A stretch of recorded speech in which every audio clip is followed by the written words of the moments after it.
पिला माने आपण मानक पाखकु नै आछि म आज गोटे बहुत बड़ गुड न्यूज टा कोन आपण माने मो थंबनेल देखि जानि परथिबे। +3 पिला मानकु मिलिबो चाकरी रो सुजोग। माने जो पिला माने +3 करछंती को भी स्ट्रीम रहू, साइंस नहीं की करि थांतु, आर्ट्स नहीं कर थांतु, कॉमर्स नहीं की कर थांतु, आपण मानकु जॉब करिवार गोटे बहुत भलो सुवर्ण सुजोग मिलिबो। आपण मानकु पाखकु गोटे गोल्डन अपॉर्चुनिटी आसीची कहिले किछि भूल हबनी। पूर्वरु 58टी कॉलेज रो 394टी पिलांकु ए सुजोग मिलिची। आपण मानकु भी एबे मिलिबो। देखंतु को विषय मु कहूची कोठु सुवर्ण सुजोग मिलिबो, भिडियोटी पूरा लास्ट पर्यंत देखंतु आपण माने पूरा क्लियर जानि परिबे।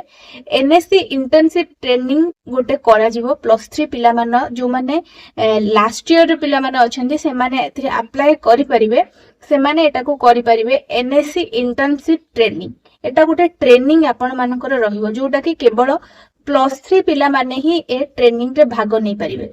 आउ ए जो ट्रेनिंग आपण माने करिवे एटा पूरा पूरी free of cost रहूची। Etah state government तरफ रु आसी छी, माने गवर्नमेंट स्कीम गोटे एथिरे आपण को पूरा मागणा रे आपण ए ट्रेनिंग टी पाई परिबे।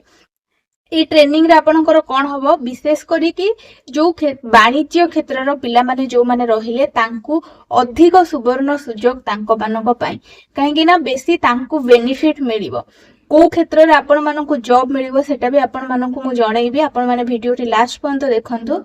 देखंतु आपनको प्रथमे गोटे लेवल 1 तापर आ गोटे लेवल 2 दीटा ट्रेनिंग दिया जिवो। लेवल 1 लेवल 2 एई टाइप रो करके आपनको ट्रेनिंग दिया जिवो।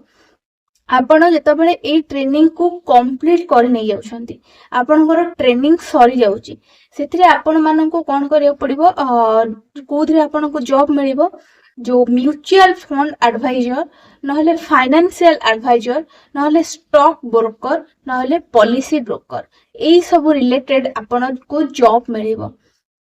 200 पिलांको पाखा पाखी ऑफर लेटर आसीथिला।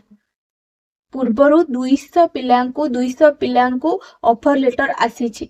तो एटा काहे कि सरकार करिसंती एमिति, राज्य सरकार काहे कि एमिति करचंती ए सब दिनस को नै कि हमर जो रहिचंती सूर्यवंशी सूरज उच्च शिक्षा मंत्री जे रहिचंती से ही कहिचंती ए सब किछि। से सोशल मीडिया रे से जणैचंती ए सब ऊपरे कि कोन केमति करैबे, आरो बेनिफिट कोन रही सब किसी से आतरे मेंशन करके कहिचंती को ऊपर जॉब आपन को मिलिबो, कोन कोन आपन को कोर्स रे इंक्लूड करा हबो, से सब किसी डिटेल्स रे जणैछंती।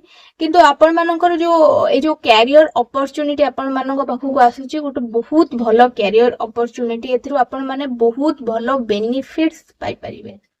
तो ए जो आपन मानन को कहले 200 पिला आगुरु आदरे ऑफर लेटर पाई सरचंती, एबे काहे के ए दिनसटा को एते गुरुत्वपूर्ण दउचंती, काहे के एटा को फेरे लागू करूचंती ना +3 पिला माने बे बहुत कम धीरे धीरे करिया को लागिलेनी कि बीटेक करचंती कि माने अलगा स्ट्रीम को से माने पळौचंती, अलगा लाइन को पळौचंती, किंतु +3 करिया को पिला माने एते मन बळौ नांती। पूर्वरु 22% पिला +3 करिथिले। पूर्व वर्ष हम जो हेइतिला +3 एडमिशन जतबे हेइतिला सेतरु जणा पड़ितला जे 22% पिला +3 एडमिशन करूचंती, बाकी अलगा लाइन ने जाउचंती, अलगा लाइन को आपनै नउचंती, +3 एते करिया को इंटरेस्टेड हो नांती।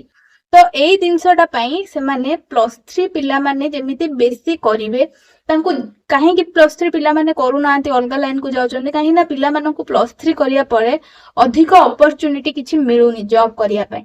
प्राय पिला माने गोटे गवर्नमेंट जॉब आशारे बसुचंती। आ आज काली गवर्नमेंट जॉब गोटे मिलिबा केते टफ हेई गलानी हेला समस्त जानचंती। तो सेही दिनस को आखि आगर रखिकी से माने गोटे बड़ निष्पत्ति नैचंती कि मागणा रे एनएससी इंटर्नशिप ट्रेनिंग गोटे करैबे, जहा फल रे कि +3 पिला माननको गोटे भलो जॉब मिल पारिबो। +3 करिया को पिला माने इंटरेस्टेड भी अधिक हेबे कि आमे +3 करिवो, हमकु जॉब अपॉर्चुनिटी एथिरे भलो अछि। तो एई दिनस पई हेची प्रति कॉलेज रु 40 टा पिला जदी इंटरेस्टेड हेबे ताहेले सेमाननको एनरोल करा जिवो। लास्ट ईयर पिला माने जो माने पूरा लास्ट ईयर अछंती से माने एनरोल करि परिबे। राज्य सरकार को तरफ रु एटा मंजूरी दिया हेची कि एमिति हबो बोली। ଆମର ଉଚ୍ଚ ଶିକ୍ଷା ମନ୍ତ୍ରୀ ଯିଏ ରହିଲେ ସୂର୍ଯ୍ୟବଂଶୀ ସୁରଜ, ସିଏ ଏସବୁ ବିଷୟରେ ଭଲ ଭାବରେ ଡିସ୍କସନ୍ କରିଛନ୍ତି। ପୁରା ଆମ ଓଡ଼ିଶାର ସମସ୍ତ ପିଲା ଯୋଉମାନେ +3 କରିଛନ୍ତି ସେମାନେ ଇଣ୍ଟର୍ନସିପଟି କରିପାରିବେ। ଏଇଟା ଗୋଟେ ବହୁତ ଭଲ ସୁଯୋଗ ଆପଣମାନଙ୍କ ପାଇଁ ଆସିଛି। ମୁଁ ଭାବିଲି ଆପଣମାନଙ୍କୁ ଯଦି ମୁଁ ଏ ବିଷୟରେ ଜଣେଇଦେବି ତାହେଲେ ଯୋଉ ପିଲାମାନେ ଗଭର୍ଣ୍ଣମେଣ୍ଟ ଏକ୍ସାମ ପାଇଁ ପ୍ରିପେୟାର ହଉଛନ୍ତି +3 କରିକି, ସେମାନେ ଯୋଉମାନେ +3ରେ ଅଛନ୍ତି ଗଭର୍ଣ୍ଣମେଣ୍ଟ ଏକ୍ସାମ ପାଇଁ ପ୍ରିପେୟାର କରୁଛନ୍ତି ସେମାନଙ୍କୁ ବହୁତ ବେନିଫିଟ୍ସ ମିଳିଯିବ। ଯୋଉମାନେ ମୋ ଭିଡ଼ିଓ ଦେଖୁଥିବେ ସେମାନଙ୍କୁ ବହୁତ ହେଲ୍ପଫୁଲ୍ ରହିବ ଏ ଭିଡ଼ିଓଟି। ତ ପିଲାମାନେ ଏଇ ଅପରଚ୍ୟୁନିଟିକୁ ମିସ୍ କରନ୍ତୁନି। ବହୁତ ଭଲ ଅପରଚ୍ୟୁନିଟି ଆପଣମାନଙ୍କ ପାଖକୁ ଆସିଛି। ଆମ ସମୟରେ ଏଟା ନଥିଲା, ଆପଣମାନଙ୍କ ସମୟରେ ଏଟା ଆସିଛି, ମାନେ ଆପଣ କୋଉ ବି ଅପରଚ୍ୟୁନିଟିକୁ ହାତ ଛଡ଼ା କରନ୍ତୁନି। ଏଟା ବେକାର ହେଇଯିବ, ଏଟା ହବନି ମୋର, ଏଟା ସେମିତି ହେଇଯିବ, ଏଟା ଏମିତି ହେଇଯିବ, ଏଇ ଜିନିଷଟା ଭାବିକି ଇଗ୍ନୋର କିଛି ଜିନିଷକୁ କରନ୍ତୁନି। ଆଜିକାଲି ଗୋଟେ ଗଭର୍ଣ୍ଣମେଣ୍ଟ ଜବ୍ଟେ ମିଳିବା କେତେ ଟଫ୍ ହେଇଗଲାଣି ସମସ୍ତେ ଜାଣିଛନ୍ତି। ଗୋଟେ ଗଭର୍ଣ୍ଣମେଣ୍ଟ ଜବ୍ ପାଇବା ପାଇଁ କେତେ ପିଲା ଇଣ୍ଟରେଷ୍ଟେଡ୍ ଅଛନ୍ତି, କେତେ ପିଲାଙ୍କୁ ଏ ଜବ୍ ମିଳୁଛି, କେତେ ପିଲାଙ୍କୁ ଏ ଜବ୍ ମିଳୁନି, ସମସ୍ତେ ଏ ବିଷୟରେ ଜାଣିଛନ୍ତି। ତ ପିଲାମାନେ ଚେଷ୍ଟା କର ବେଶୀ ଏଇ ଯୋଉମାନେ ବାଣିଜ୍ୟ କ୍ଷେତ୍ରର ପିଲାମାନେ ରହିଲେ ତାଙ୍କୁ ବେଶୀ ଅପରଚ୍ୟୁନିଟି ଅଧିକ ମିଳିବ। କାହିଁକି ନା ଯେହେତୁ ସେମାନେ ସେଇ ଲାଇନରେ ପଢିଛନ୍ତି, ଆଉ ସେ ଏଠି ମେନସନ୍ ବି କରିଛନ୍ତି କୋଉ କୋଉ ଲାଇନରେ ଆପଣଙ୍କୁ ଜବ୍ ମିଳିବ। ମୁଁ ଆପଣଙ୍କୁ କହିଲି ଷ୍ଟକ୍ ବ୍ରୋକର, ନହେଲେ ଆପଣଙ୍କର ପଲିସି ବ୍ରୋକର, ଫାଇନାନ୍ସିଆଲ ଆଡଭାଇଜର, ନହେଲେ ଆପଣଙ୍କର ମ୍ୟୁଚୁଆଲ ଫଣ୍ଡ ଆଡଭାଇଜର, ଏସବୁ କୋଉ ରିଲେଟେଡ ରହୁଛି? ବାଣିଜ୍ୟ ରିଲେଟେଡ ରହୁଛି। କୋର୍ସ ତ ସମସ୍ତଙ୍କୁ କରାଯିବ, କିନ୍ତୁ ସେମାନଙ୍କୁ ଆଗୁଆ ଅପରଚ୍ୟୁନିଟି ଅଧିକ ଟିକେ ମିଳିବ। ଆପଣମାନଙ୍କୁ ବି ଅପରଚ୍ୟୁନିଟି ମିଳୁଛି, ସାଇନ୍ସ ପିଲାମାନଙ୍କୁ ବି ମିଳିବ, ଆର୍ଟ୍ସ ପିଲାମାନଙ୍କୁ ବି ମିଳିବ। ବାସ୍ ସେମାନେ ଟିକେ ଇଣ୍ଟରେଷ୍ଟେଡ୍ ହେଇକି ଏଇ ଉପରେ ପଢିବା ଦରକାର। ଯଦି ସେମାନେ ସେଇ ଟ୍ରେନିଂ ନ କରିବେ, ଫ୍ରି ଅଫ୍ କଷ୍ଟରେ କରଉଛନ୍ତି, ପଇସା ତ ଆମକୁ ପଡିବନି ଏଥିରେ, କାହିଁକି ଆମେ କରିବାନି? ଆମର ଗୋଟେ ପିଲା ପାଖରେ ପଇସା ନାହିଁ, ସେ ଆଗକୁ ପଢି ପାରୁନି, ଯୋଉଠି ଆମକୁ ଫ୍ରିରେ କରଉଛନ୍ତି, ତ ଆମେ ଏତେ ଭଲ ସୁବର୍ଣ୍ଣ ସୁଯୋଗ, ଚାକିରି ବି ମିଳିବ ସରକାର କହୁଛନ୍ତି ଯେତେବେଳେ, ତ କିଛି ତ ବେନିଫିଟ ସେଥିରେ ହବ ନା। ତ ଏଇ ଜିନିଷକୁ ଆଖି ଆଗରେ ରଖିକି ସମସ୍ତେ ଚେଷ୍ଟା କର, ଯୋଉମାନେ +3 କରୁଛ ସେମାନେ ଭଲ ଭାବେ ଏଇ ଜିନିଷର ଫାଇଦା ଉଠେଇବେ, କି ଭଲ ଭାବେ ଏମାନେ ପାଠ ପଢିବା ସହିତ ଏଇ ଯୋଉ ଟ୍ରେନିଂ ନେବେ, ଟ୍ରେନିଂ ନେଇକି ସେମାନଙ୍କୁ ଜବ୍ ପାଇବାରେ ବହୁତ ଏଟା ହେଲ୍ପ କରିବ। ତ ଆଉ କିଛି ବି ଯଦି ଆପଣମାନଙ୍କୁ ଆ ଉପରେ ଡାଉଟ୍ସ ରହିଯାଇଥାଏ କି କଣ କେମିତି ହବ, କେମିତି ଏଟାକୁ କରାଯାଉଛି, ଆ ଉପରେ ଯଦି କିଛି ବି ଆପଣମାନଙ୍କୁ ଡାଉଟ୍ସ ରହିଯାଇଥାଏ ମତେ କମେଣ୍ଟ ସେକ୍ସନ ମାଧ୍ୟମରେ ଜଣେଇବେ। ମୁଁ ସମସ୍ତଙ୍କର ରିପ୍ଲାଏ ଦେବା ପାଇଁ ଚେଷ୍ଟା କରିବି। ଆପଣଙ୍କର ଯାହା ବି କିଛି ପ୍ରୋବ୍ଲେମ ହଉଛି, ଯାହା ବି ମନରେ ଡାଉଟ୍ସ ରହିଯାଇଛି, ମତେ ନିଶ୍ଚିତ ରୂପେ କମେଣ୍ଟ ସେକ୍ସନ ମାଧ୍ୟମରେ ଜଣାନ୍ତୁ। ମୁଁ ଚେଷ୍ଟା କରିବି ଆପଣମାନଙ୍କୁ ଭଲ ଭାବେ ଏ ବିଷୟରେ ଡାଉଟ୍ କ୍ଲିୟର କରେଇବା ପାଇଁ।